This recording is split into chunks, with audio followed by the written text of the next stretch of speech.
for watching the Southern Divas of Houston with Terry Atwater. I am so glad to be able to come back from Easter holiday. We had a great holiday, and we are here again, and we appreciate all of our viewers watching.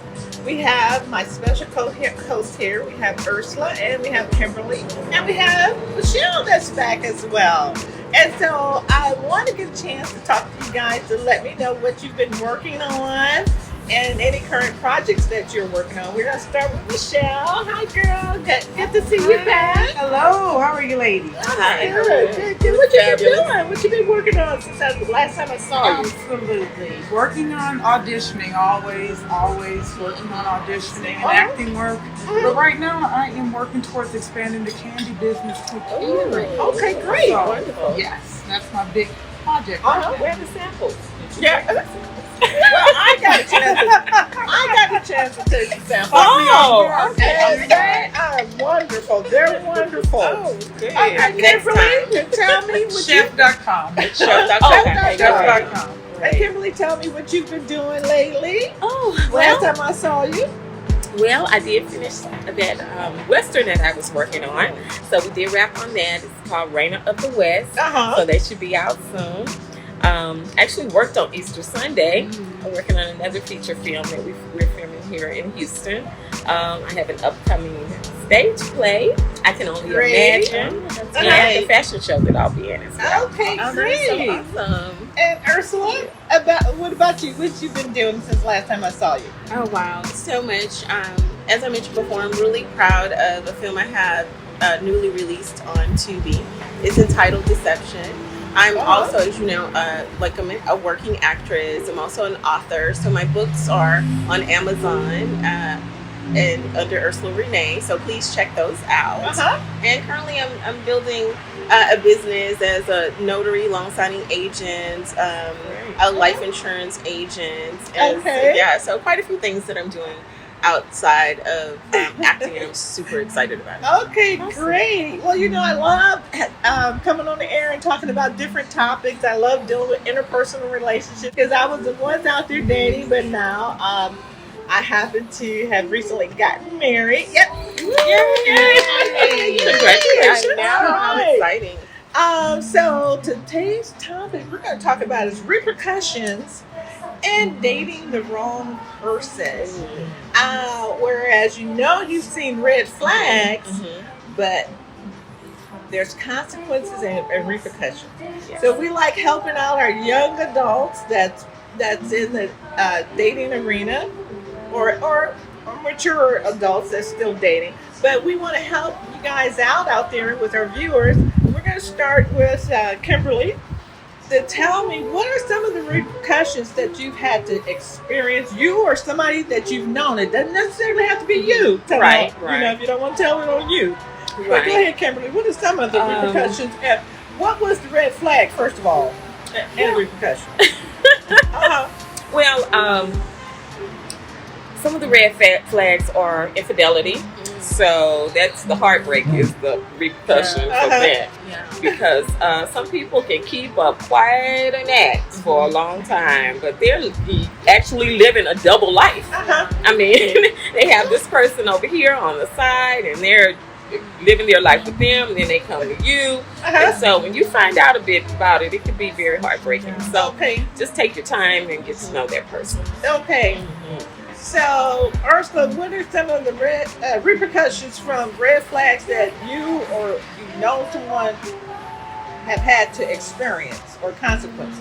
Right. I would say, you know what, ladies, if you meet a guy and you've never been to his home or anything like that, he doesn't invite you over, you haven't, it's one thing, okay, I can understand. Some people are very slow about meeting their family or their parents or something like that. Do understand that. But if you're getting to know an adult man, because even if a man has a halfway cute apartment, it could be a one bedroom. If you think it's cute and it's fabulous and he's single, he's inviting you over. He's inviting you, let me cook for you, let me do. So you meet a man and you've known him a while and he has never invited you over. Or it's always, let me come to your house and cook for you. I don't need you messing up my dishes. Like, I have to cook for myself. Why would I want you to do that? Or I remember this guy back in the day said to me, well, let me come over. I'll pick up some ice cream and some. Who am I? 11-year-old? I'm gonna pick up some ice cream and we can watch movies. And no, like I don't want you to come to my house and we eat ice cream and watch movies. Right. As it turned out, or this is the story. Well, I let my dad move in with me. He wasn't feeling well. No, you live with your dad. Right, Stop exactly. lying. Don't be lying. You live with your dad. That's what that is. So, yeah, if you meet a man and he's an adult and enough time goes by and he never invites you over, that's a red flag. He could be married, he could be seeing someone, or it's just not a situation you want to get into. Right? Okay. And Michelle, what about you? What have you actually experienced or known someone to have experienced while dating someone with a red flag? And what was the repercussion or consequence behind that? Absolutely. Children being damaged is a major repercussion. Scenarios of maybe long-term relationships and perhaps the guy is cheating on the woman, having babies outside of the marriage or the relationship. That's hard. And so who gets affected? Who experiences the repercussions the most? The children. So, I'm kind of an advocate for children. And so they pay the price. Yeah. Right. And in many cases, the man just continues on with their cycle. That's fair. Okay, so, there are consequences, but a lot of times, how curiosity kills the cat, where you say, don't touch it, that's hot, hot, don't touch it, but you feel you're like a little child, you want to touch it anyway. You feel like you're not going to get burnt. Yeah. So with that in mind, how do you, when you find yourself dealing with a situation where you're dealing with a repercussion or a consequence from getting entangled, how does one get out of that situation? And we're going to start with Ursula.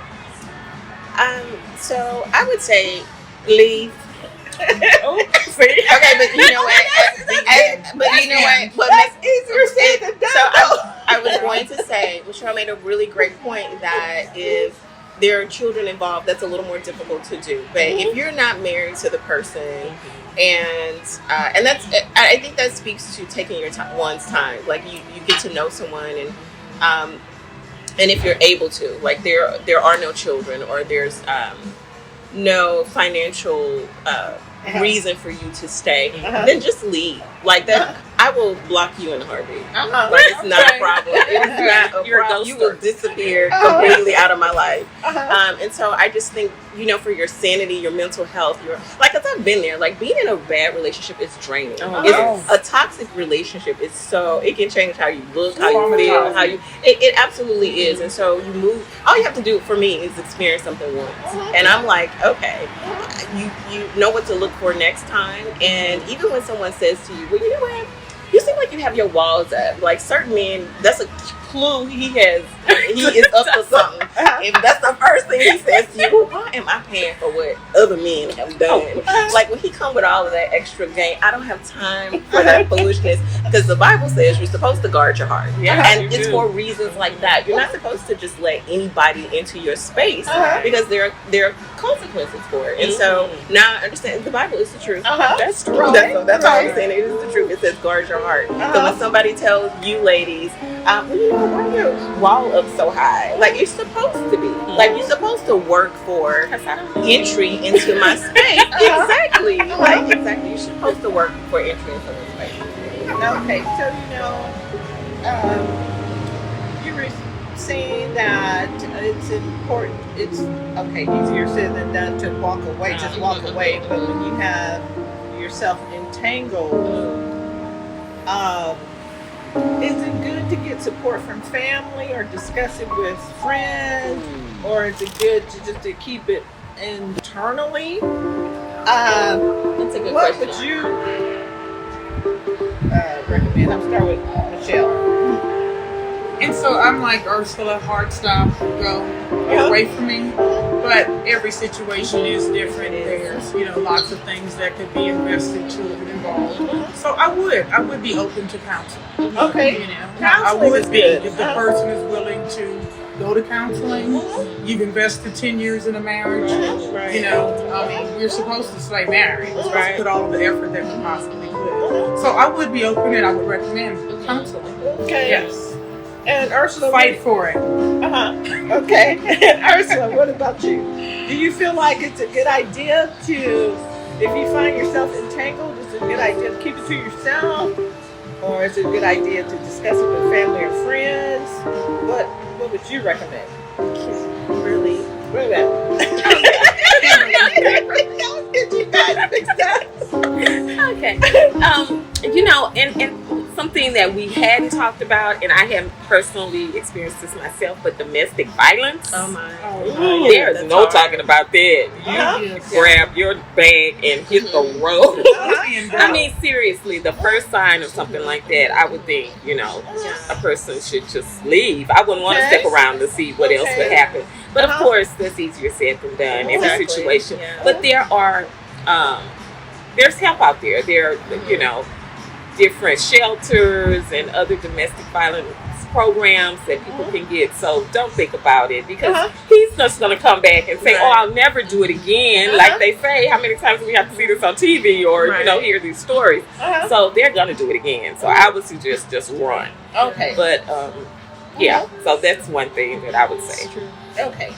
Okay. Good. Now, a lot of times it's almost too late, too little, too late. Exactly. A lot of times. And so,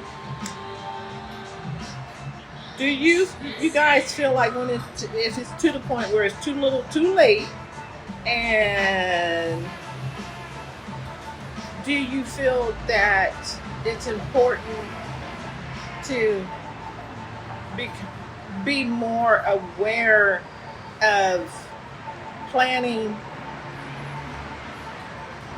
making plans to depart from the relationship? Do you think it's important to at least be aware of that, to make plans? Because you like you said, it takes time, especially when you deal with kids or in a marriage. It takes time to make that exit. Right. So, do you think planning is important, or do you think it's just better just to cut ties altogether all at one time? Sometimes Michelle, let's start with Michelle. Sure. I mean, like Kimberly said, everything is kind of, just depends on the scenario. If you're in that kind of a domestic, you got to go. I suggest possible counseling, but like you said, is there a backup plan to that? So if I'm trying to work with my husband and I've got a child and we say, oh, we'll commit 3-6 months to counseling, I'm definitely having a backup plan. My bag is probably backed up. Right. So, back up the truck. Right. Exactly. Absolutely. Okay, what about you, Kimberly? Well, it depends on the situation. But, and I would hear this when I was younger.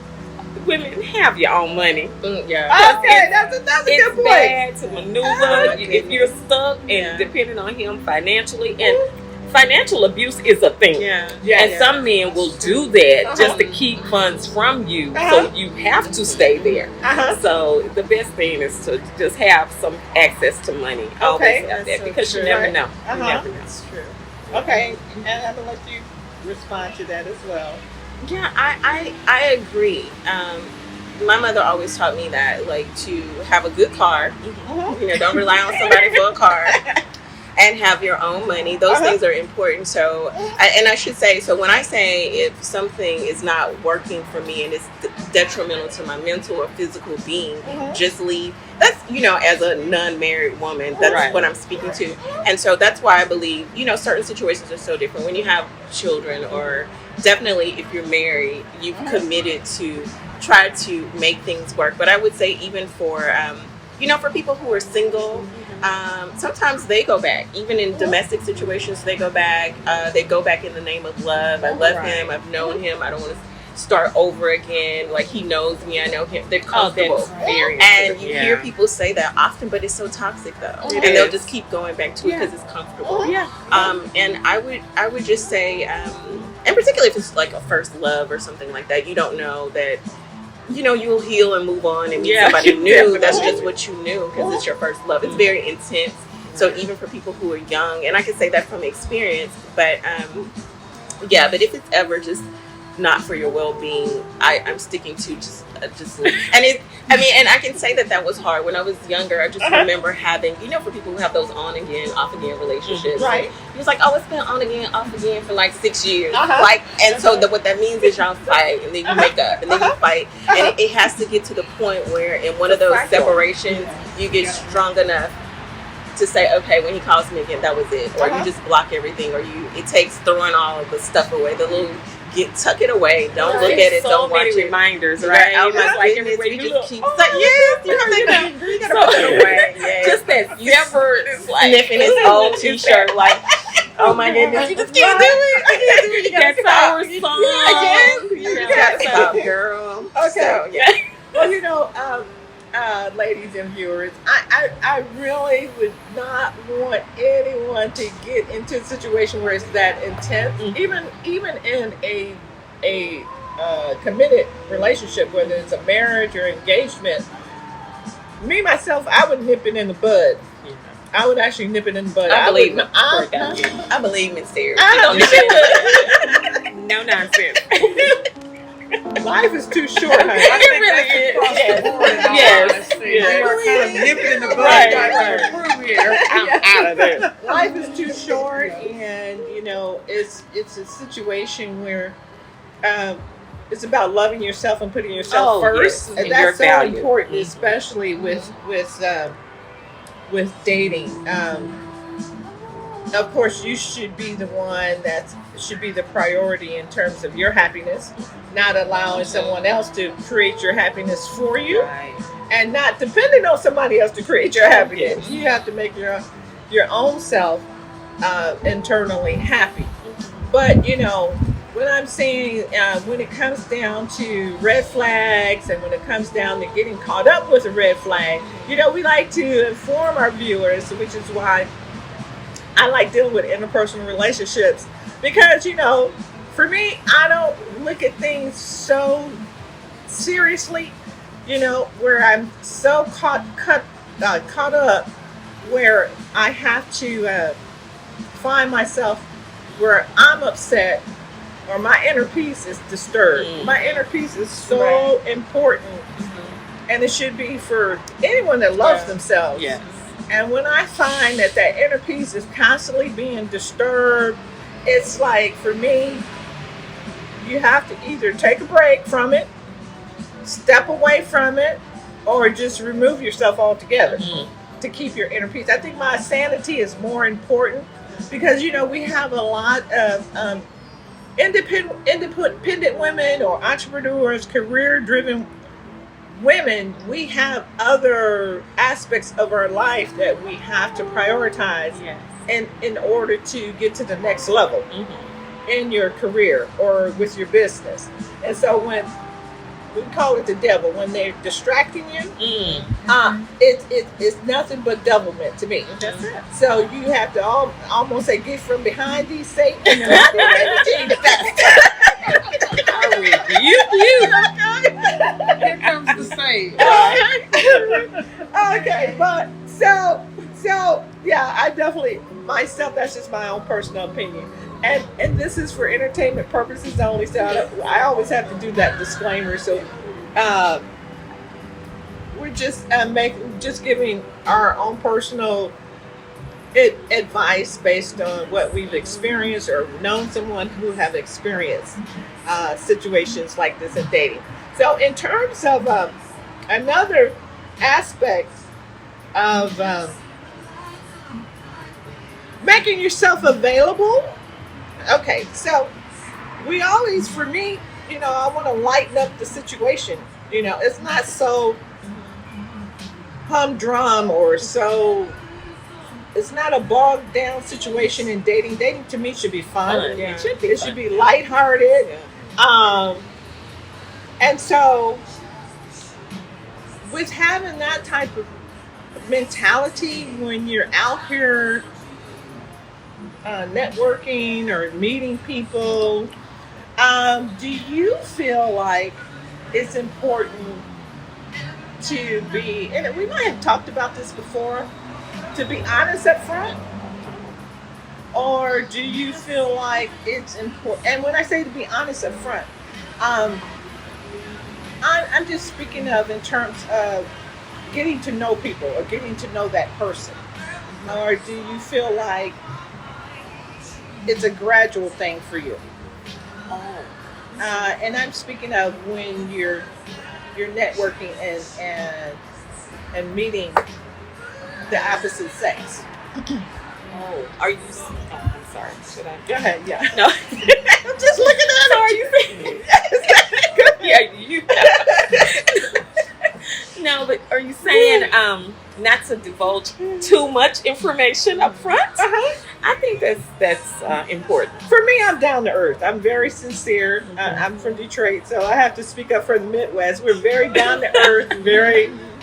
Once we get into a relationship, whether it's just a strictly platonic relationship with the person, whether it's girl or male, we're very sincere and down to earth. Okay. That's one of our attributes. But I wanted to get your opinion on how you feel like, what do you think works best for you? Well, if you don't know the person that well, you might just be, you can be friendly and not tell them all your business up front, you know. Just kind of reserve some things. You don't have to be a motorbike. Right. Somebody did just tell me, you talk way too much. I don't know why they said that. But I'm just very open and I'm expressive. So, but I know when to hold important information that I don't want people to know.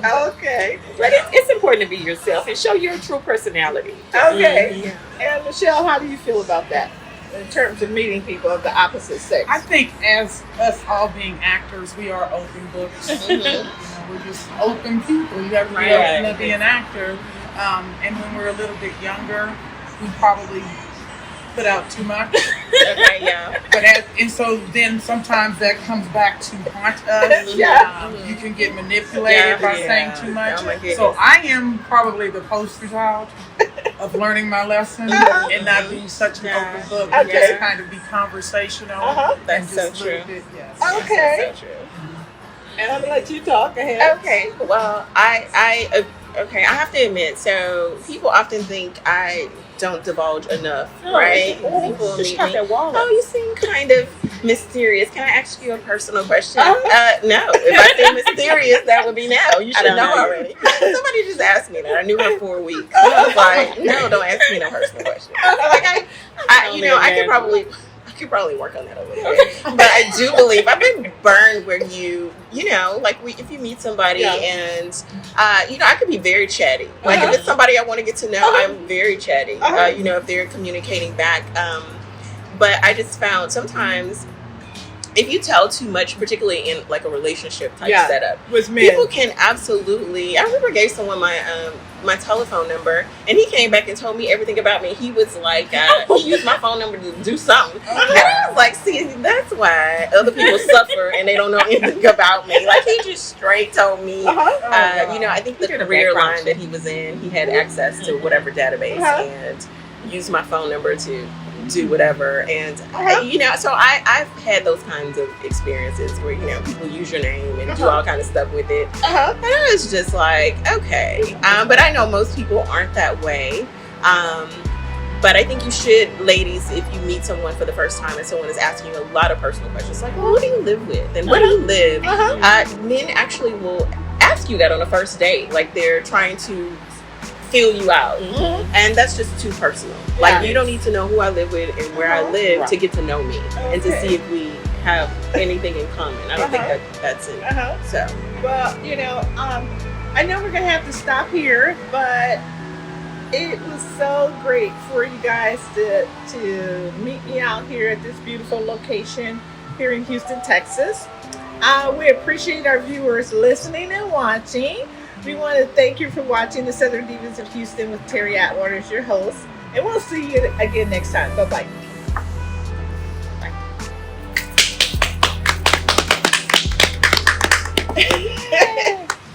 All right, we're done.